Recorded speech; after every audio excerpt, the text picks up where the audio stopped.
Interlocking system है जिसको electronic interlocking आज के दौर में कहा जाता है, वो सिस्टम दिखाने की कोशिश करते हैं। पहले आपको एनिमेशन के जरिए समझाएंगे।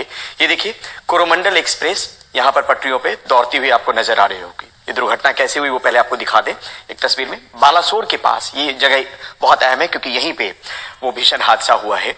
और इसके बाद अगर ये ट्रेन आगे बढ़ते हुए निकलती हुई आपको नजर आएगी और यहाँ पर कोरोमंडल एक्सप्रेस और 4 पटरियां आपको नजर आ रही होंगी। दूसरी तरफ से आप देखिए, ये बेंगलुरु हावड़ा जो ट्रेन है वो दूसरी पटरी से गुजरती हुई आपको नजर आएगी।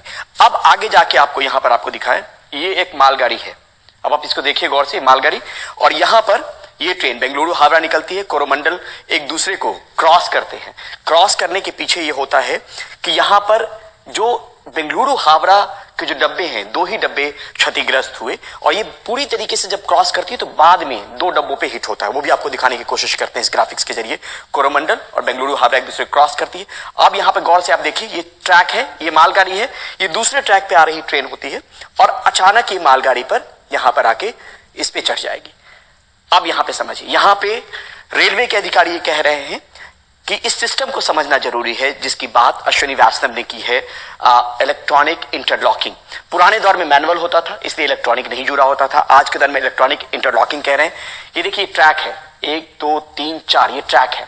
हर ट्रैक पे जब हम किसी ट्रेन को लॉक करते हैं तो पता चलता है कि इसी ट्रैक पे उस ट्रेन को जाना है। इस ट्रेन पे ए ट्रेन को जाना है, बी ट्रेन को जाना है, सी ट्रेन को जाना है। जैसे कोरोमंडल अपने ट्रैक से आ रही थी लेकिन ट्रैक बदला, मालगाड़ी पे चली आई। अब ये मालगाड़ी पे क्यों आई? क्योंकि ट्रैक बदला है, इंटरलॉक सही से नहीं हो पाया, रूट आपने सेट नहीं किया, रूट में गलती हो गई सेट करने में और इसकी वजह से ये ट्रेन जो है मालगाड़ी पे पहुंच गई। फिर से अगर आपको ग्राफिक्स अगर दिखाए तो आप देखिए, उसके बाद जो है जो दूसरी ट्रेन है उसके कुछ बोगी जो है, 2 बोगी पीछे वाले, वो क्षतिग्रस्त हो गए बिल्कुल अंत में जाके। आप देखिए, जिसको विश्वेश्वरैया एक्सप्रेस भी कहते हैं। और ये देखिए यहाँ पे 2 डब्बे, अंत के 2 डब्बे जो है वो टकरा गए। फिर से अगर ग्राफिक्स प्ले करेंगे तो आपको मैं फिर से एक बार इलेक्ट्रॉनिक इंटरलॉकिंग समझा पाऊंगा। ये देखिए, ये कोरोमंडल एक्सप्रेस है, बालासोर जगह है, ये ट्रैक है 1 2 3 4। इस ट्रैक पे ट्रेन को, जिस ट्रैक पे ट्रेन को जाना है उसको इंटरलॉक किया जाता है, यानी अपने ट्रैक पे ट्रेन रहेगी। ये इंटरलॉकिंग में दिक्कत आई। इंटरलॉकिंग में दिक्कत आने का मतलब है ये जो ट्रेन है कोरोमंडल, जो मालगाड़ी पे चढ़ी हुई आगे आपको नजर आएगी इसको क्रॉस करने के बाद, बेंगलुरु हावड़ा जो ट्रेन है। अब यहाँ पे देखिए, ये मालगाड़ी है, अंत में यहाँ पे मालगाड़ी थी बिल्कुल लूप लाइन में, ये दोनों एक दूसरे को क्रॉस करते हैं। क्रॉस करने के बाद आप देखिए कि इसका ट्रैक बदलता है, ये अचानक इस पे आ जाती है। क्यों आई? क्योंकि सिस्टम में इंटरलॉक सही से नहीं हुआ और इंटरलॉकिंग में फेलियर हुआ। तो जिम्मेदारी और जवाबदेही तय की जाएगी, लेकिन ये पूरा सिस्टम क्या है?